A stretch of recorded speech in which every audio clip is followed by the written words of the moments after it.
Welcome to Capitalize Your Finances, the podcast that's your ultimate guide to mastering personal finances and unlocking the secrets of entrepreneurship. Each week, we dive into the world of personal finance and business development and have fascinating conversations with industry experts, seasoned entrepreneurs, and thought leaders who share their insights, strategies, and stories to help you get ahead in life. Whether you're a seasoned entrepreneur looking to scale your business or someone just starting out on your financial path, this podcast is your go-to resource for inspiration and actionable insights. Welcome back to Capitalize Your Finances. As always, I am your host, Christopher A. Poniotu, certified financial planning professional, the Cap and Capitalize. And on today's episode, we are going to go over my take on the FIRE movement and everything that means. But as always, before we get into the topic of today's episode, the free tip of the week: don't rush financial success. So too often people try to get rich quick. And I see this especially when people are in their, let's say, late 40s, but for sure 50s and even 60s, when they start to realize, I probably haven't saved as well as I need to. And they look to just hit the Hail Mary and go for the long bomb. But make it quick. That is a tremendous recipe for failure to the nth degree. And I'll give you a little homework assignment. Go ask the most successful people you know how long it took for them to become, financially in this case, successful. I can guarantee you, unless you ask like Mark Cuban, no one was successful overnight. Okay. Now, with that all being said, it's time to actually get into the episode. And this, in the tip of the week, actually ties into the episode, the FIRE movement, which stands for, financial independence, retire early. And we actually have a lot to go over. And what's unique about it is I haven't talked about the FIRE movement a ton, and it's starting to come back into popularity. And so unlike episodes in the past where really I like to just have a conversation with you all that are listening or watching, I actually went deep into the weeds on the FIRE movement. And so with that, I actually want to kind of lay out what we're going to go over. So we're going to go over what it is. We're going to go over when it started and who started it, which I thought was fascinating. We're going to go over why it has skyrocketed or re-skyrocketed in popularity. The fourth thing is it doable? And then the last part is my conclusive takes on it. So with that, we're going to get right into it. And let's start off with number one. What in God's name is the FIRE movement? So like I said, it stands for Financial Independence, Retire Early. And it's this idea of the lifestyle where you can go all in terms of saving as much as possible. And in some cases to a point where, the whole saying, like you're living on cat food, like you're barely getting by. It's in more cases than not, like an unhealthy amount of saving, to the point where, this is an exaggerated example, but like, let's say you're making $5,000 a month and you're living off of, $800 a month. That's pretty freaking extreme, but you get my point with that. And so the whole idea is you save as much as possible, as soon as possible. You have to invest it appropriately, et cetera. And then you retire super, super early. And there's some benefits to that. The obvious one is early retirement. Duh. You get to do whatever you want to do with your time, with whoever, et cetera. And then another one is the choice of you have the decision at that point to go, do I want to keep working? Do I want to keep doing what I'm doing? Do I want to go pursue a passion? Do I want to do another job part-time or hardly at all? And so flexibility is obviously the big one. Okay. Now, when it started and who started it, because I got to be honest, I had no clue who started the FIRE movement. And so for me, when I was thinking about this episode, it started to become popular in my mind in like 2015 or 16. And, it turns out I was super late to the party because it was actually started back in 1992. And it was originally created by the co-authors of the book, Your Money or Your Life.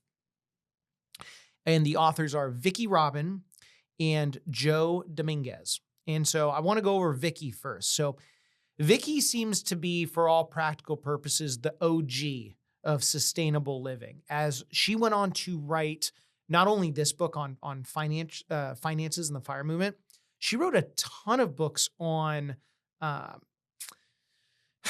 sustainable living. And we're talking about utilizing food in your immediate community, socializing with your immediate community. And so without having any deep knowledge of everything that she was, from my understanding, she was all about keeping things extremely simple and lean, minimal, which again, that lines up perfectly with the FIRE movement. Now, as for Joe Dominguez, there was a New York Times article that I found from 1997, and it summed him up perfectly. So I'm just going to read it to you. A warm, comical man, Mr. Dominguez acted as a living example of the frugality he espoused. After growing up in Harlem, he went on to earn a plump salary, what a choice of words, as a stock analyst on Wall Street, but retired at age 31 with a nest egg of about $100,000. For the rest of his life, he lived on the interest, which was about $6,000 a year. He avoided buying on credit, he bargain hunted, and he bought only what he truly needed. He devoted his time to the foundation in public service. In recent years, Mr. Dominguez had been encouraged by statistics indicating that more and more Americans were choosing thrift and deciding to trade in earnings for more time. And this was Ms. Robin, the author, okay? Practically to the end, he made cards for friends and loved ones 2 days before he died that read, Joe Dominguez had been given a clean bill of death. Please direct your attention to the living and to the things that need to be done. Officials said that he was survived by no close relatives. So that's the article. So clearly, Joe practiced what he preached. Okay. And I don't know if he went by Joe or Joey. Being in New York, I'm actually probably going to guess Joey, but we'll stick with Joe for now.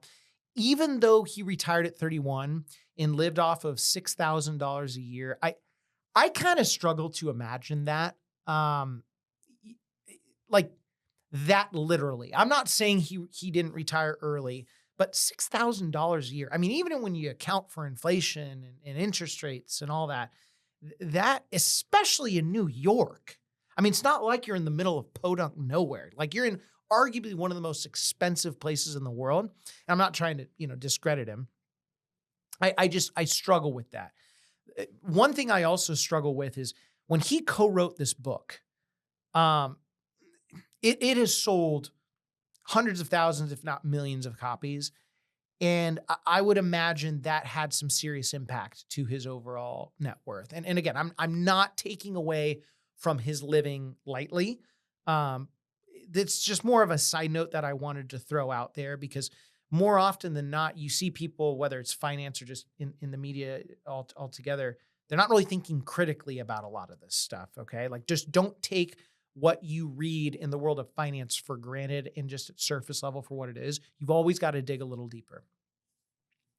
But on top of that, Joe's life is something that we're going to get into later in this episode because there's actually a lot more to unpack with him. So the third thing is, why has FIRE skyrocketed in popularity in recent years? So, like I've mentioned earlier, in theory, it's pretty obvious. I mean, who wouldn't want to retire early and basically, just do nothing for the rest of their life? And part of it is I kind of feel bad because, most people, and I hate to say this, look, I'm very fortunate. I love what I do. I absolutely love what I do. Cloud nine, wake up every day, tap dancing to work, etc. Most people don't. And in some cases, a lot of you that are listening, you may even go as far to say you hate what you do. And I'm going to pray for you because that's a bummer. And so for most people, this is very attractive.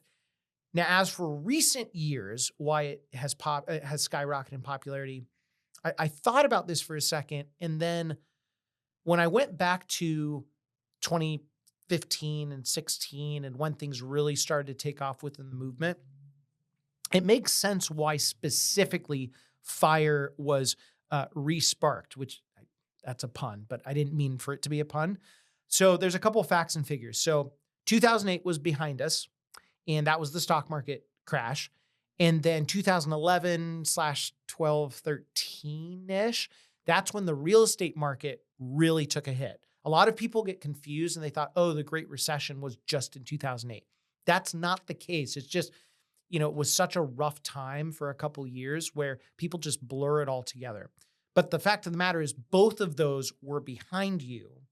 And so you had this double rebound of the two most popular investment sectors in the world, being real estate and the stock market. Another fact was, even though the economy wasn't doing great, the bounce back made it appear as though there was this cloudy confidence that, oh my gosh, this is going to keep going for years, and we're going to keep earning these gargantuan returns within these relatively easily accessible investment options. Now, there was another thing that happened as well, in this indirectly relates. So you got 2008, 9, 10, 11, 12, 13. After that, interest rates started to decrease steadily over time.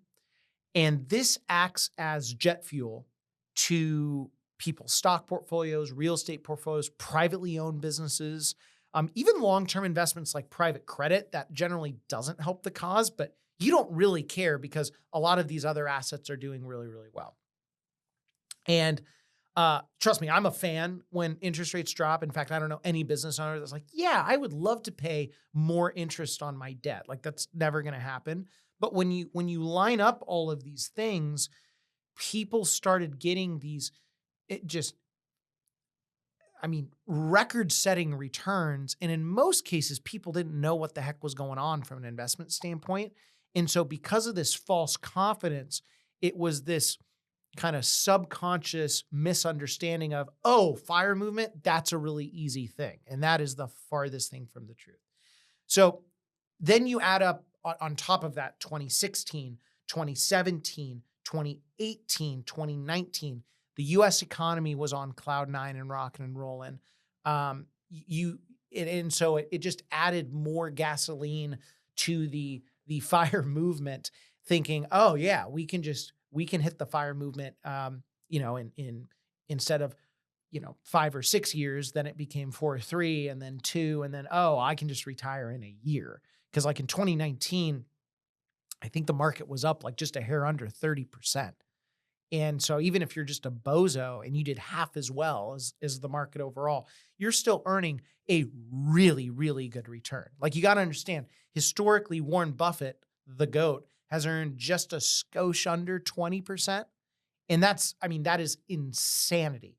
So if you thought in your mind that you could earn 30% year after year, you are beyond delusional. Okay. Now, before we go through like is it doable, and then my hot takes, which again is another pun. I'm really trying to avoid the puns with the FIRE movement. We are going to take a quick commercial break, and then when we come back, you are going to be blown away at what I have to say. Stick around. Capitalizers, this episode is sponsored by the best-selling book, Capitalize Your Finances, the how-to framework that takes you from compoundingly clueless to monetarily magnificent.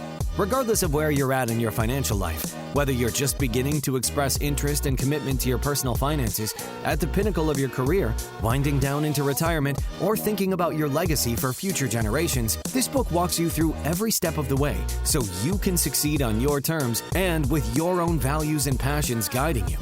After reading this book, you will officially have Christopher A. Panayotou, the Cap in Capitalize, in your back pocket, guiding you in detail through every step of the way so that you can take charge of your finances, not the other way around.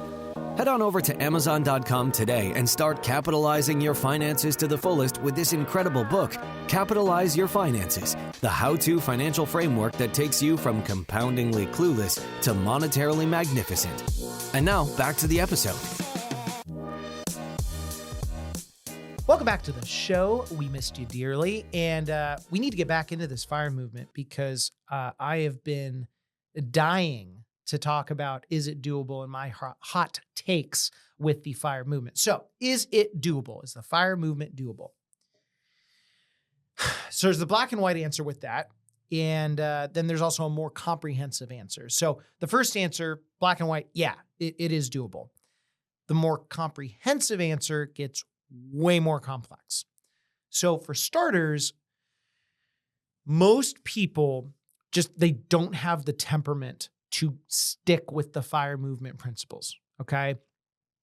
And there's a lot that goes into that. One, you have to be obsessed with living not only well below your means, but like borderline in poverty, even though you could argue you're lower, middle, or even upper class, okay? It doesn't matter. You live like a hermit. Number two, you have to have the temperament to understand how to invest prudently.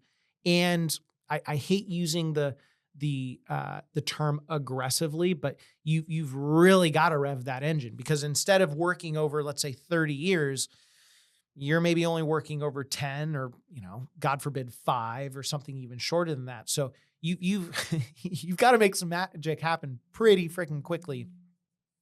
And I'm not saying people haven't done it successfully, but you've also got to put timing into context. So when the founders wrote the book in 1992, the two authors, okay, Vicky and Joey, I'm talking like I know them personally.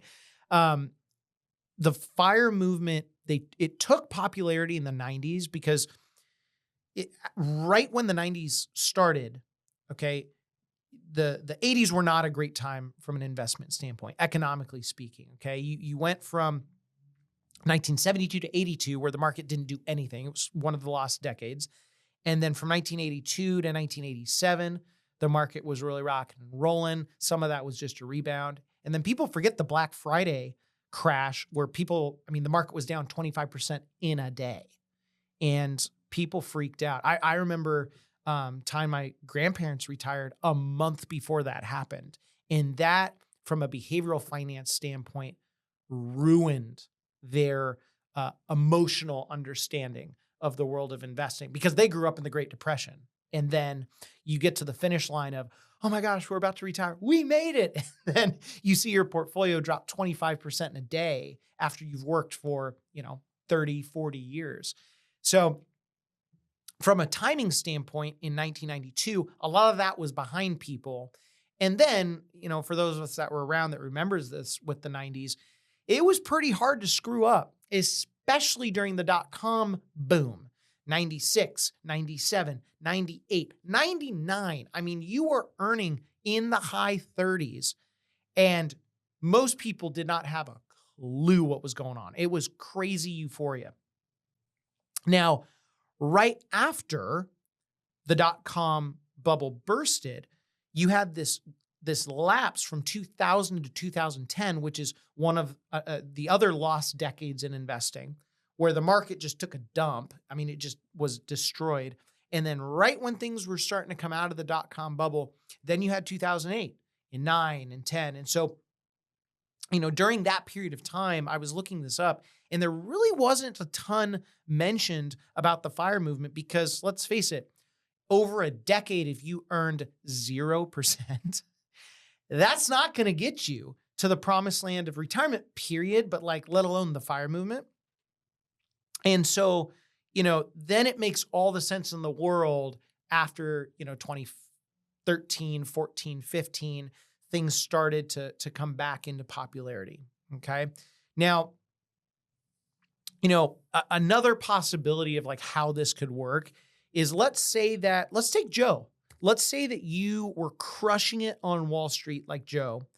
And after 4 to 5 years of making boko bucks, because that's what you have to make on Wall Street just to live in New York, you wanted to move to the middle of Mississippi, where the cost of living is, it's literally pennies compared to New York. Yeah, that is totally doable. But also, what are the odds that people want to do that? I'm not saying literally go from downtown Manhattan to the middle of Mississippi, but it's pretty rare. Shoot, I've interviewed more than enough people and talked to more than enough people about this stuff financially. I don't know a single person that wants to give that lifestyle up and go all the way down. So summing all of this up, what is my take on this? What is my take on the FIRE movement?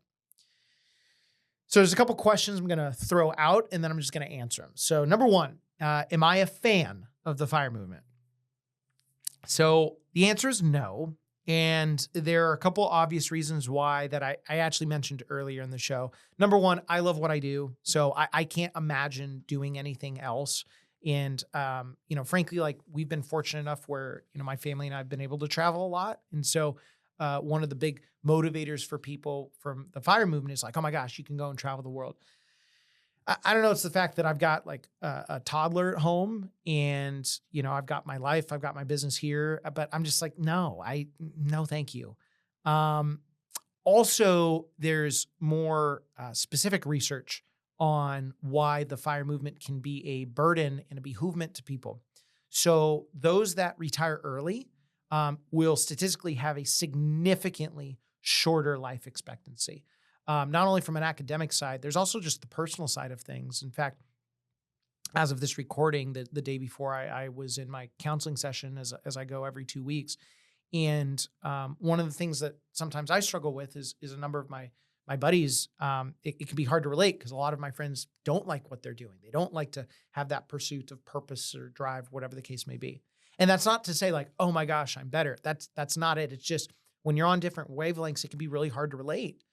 And I'm really thankful I went through that because sometimes you go through and you ask yourself, like, am I doing something wrong? Like, did I miss something? Am I misunderstanding a process? Did I forget to turn over a rock? And after counseling, it was one of those things where, I'm really thankful that I have what I have. And I can't imagine retiring ever because I just love what I do. And my counselors even said that, you see a lot of these people that retire early and when you lose that purpose, I mean, you can only take so many vacations and then you come home and you go, man, it's kind of empty. And, then you just see the decline. I mean, you see people that are in their 70s or 80s that still love to do what they do. And chances are they have a lot younger pep in their step. There comes a point when, you're old, like Warren Buffett. I mean, you can't say, oh my God, he's a young 94. It's like, no, he's just happy to be here. But you see a lot of these people that retire in their 50s and they, especially early 50s. And it can be kind of sad because, you can only play so much golf. And, if you don't have like kind of that purpose to live, or, and some people just, whether you don't have a purpose to live or family, whatever the case is, then the question becomes like, well, what's the point? And you see people decline. I would say if you have that feeling, but you don't want to have that feeling, really good tip is start surrounding yourself with people that have that motivation and drive, or people that have more motivation and drive than you, because you will be lifted up because you are who you associate with. Now, another question is, and I mentioned this earlier, do I think people can do it? Just to regurgitate. Yes, I do. And actually, I have a personal story, and I asked my buddy about this, and he gave me permission. So my buddy Dallas, who I met at the Berkshire Hathaway event this year, okay? Big D. I mean, gigantic Samoan guy. As a side note, it was kind of funny because if we tried to get into like certain areas, I would just pretend that he's my bodyguard and he would just move and everyone would get out of the way. And my buddy Dallas has a really interesting story. So he worked in construction for about 19 years. And his wife was into medical, I believe it was nursing, for about that same period of time. And they lived within their means, and they live in Fresno, California, which it's not cheap. I mean, it's California. And for 19 years, lived within their means. Now, granted, he did a ton of heavy lifting, and he manages his own portfolio, and he's done quite well. But after 19 years, him and his wife retired at 43, 44. And every day, he gets up, he takes his kids to school. He comes home and he reads about his investments and he reads reports, and then he'll read and, he'll help out with family because they have a big family and all that fun stuff. And so I could argue that his job is still managing his money, and he would probably agree with that. But the point is, I've seen it happen, and you don't have to have that extreme of, hey, I live in New York on Wall Street and I'm moving to Mississippi. You can make it happen. But even with someone like that, I didn't say that Dallas retired in 5 years. I mean, it took him 19 years to actually make this happen. And so for a lot of you that may be very pro fire movement, okay, which, come at me. Let me know what you think on that. I'm very intrigued. I don't want you to think that, oh, it's a 5-year thing. I mean, 19 years is still a long time. It's not 30 or 40 like most people, but it's still a long time. Now, another question I thought about was, what is the number one way to the FIRE lifestyle? And yes, we've mentioned like you've got to save and live with below your means, blah, blah, blah. If you want to be a true FIRE lifestyle believer and liver, I would start a business. I would build it as fast as humanly possible. I would learn as much as humanly possible about earning the greatest return on your business in warp speed to selling it. Now, if you choose to work for a company instead of going that route, totally fine. There's one thing I find really questionable about the FIRE community, and because they are big on financial planning principles as far as maxing out your 401k, backdoor Roth IRA, things of that nature. And I agree with all of those. But what's really odd about it is you can't take your money from your retirement plans until you're 59 and a half without penalty. So my head is just kind of, it's a head scratcher for me. I'm just a little confused. And so again, if you're part of the FIRE movement, hit me up and let me know what you think on it. So if you want to choose that FIRE lifestyle, one, you're going to have to calculate how much you're going to need to live off of, when you need to do it, et cetera. Whether you snag our book, you use a free calculator online. If you want a much more superficial answer, you go for it. And I wouldn't necessarily max out your retirement plan because you don't want to take all this money and then get penalized for it. I would still put money in up to the match of what your employer is giving you because it is free money. But then anything above and beyond that, you just need to accept that, okay, well, I want this lifestyle, so I have to kind of eat crow, pay the taxes today. I don't really get to grow my money tax-free, but that's the trade-off because I can retire significantly earlier, again, in theory. Would I personally do it? No, I would not personally do it. But I would tell you, even if you are doing it, number one, you've got to recognize that you are giving up really prudent, smart money decisions. And I know that'll probably offend you that are interested in this lifestyle. Not that I really care. But then another one that you need to understand is the give and take with everything. So I get that people, especially millennials, which again, that is what I am, are trading, material things for experiences. I get all of that. But you've also got to ask yourself, how long am I going to be around? I mean, a lot of millennials could be around until they're like 110 or in some cases 120. I think I was reading a study, even like Gen Z could be around 120, 130 years, which is crazy to me. So if you retire at like 30 or 40, what are you going to do with the next 70% of your life? Because I can tell you right now, you can only travel so much. You can only have so many of those experiences. And I can tell you right now, the people that's all they do, behind closed doors, because I've met with a lot of them. In fact, some of them are clients if they've inherited money, whatever. They're really sad and they're empty and it can be really lonely. But if you're a really free-spirited person and that's what the lifestyle that you want to have, by all means, go for it. But just think about it. That's how I'm going to conclude this episode. Think about it if you want to pursue the FIRE movement. But that is my take on everything that you need to know about the FIRE movement. So as always, thank you for tuning in and I'll see you next week. As always, thank you for joining me today. If you have questions about today's episode or any personal finance questions, please reach out to me at Cap and Capitalize on Instagram, Chris at capitalizeyourfinances.com, or via our website, capitalizepodcast.com. If you want more Capitalize Your Finances content, head on over to capitalizepodcast.com and check out our blog, free resources, book, and online course.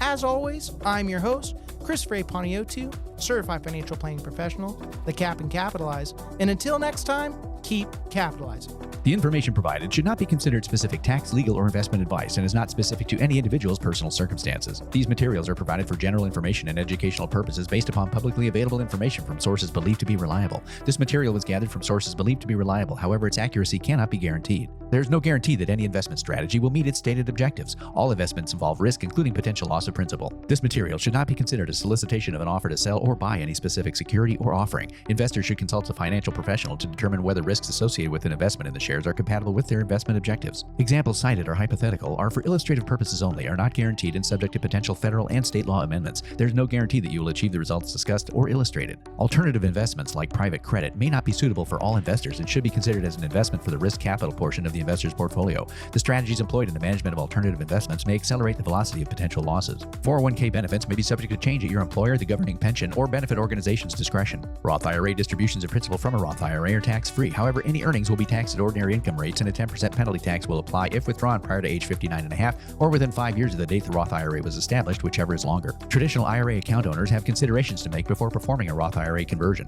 These primarily include income tax consequences on the converted amount in the year of conversion, withdrawal limitations from a Roth IRA, and income limitations for future contributions to a Roth IRA. In addition, if you're required to take a required minimum distribution in the year you convert, you must do so before converting to a Roth IRA. Christopher Panayiotou is a registered representative with and securities and advisory services offered through LPL Financial, a registered investment advisor, and member FINRA SIPC. The people and companies mentioned in this podcast are not affiliated with or endorsed by LPL Financial or Capitalize Your Finances.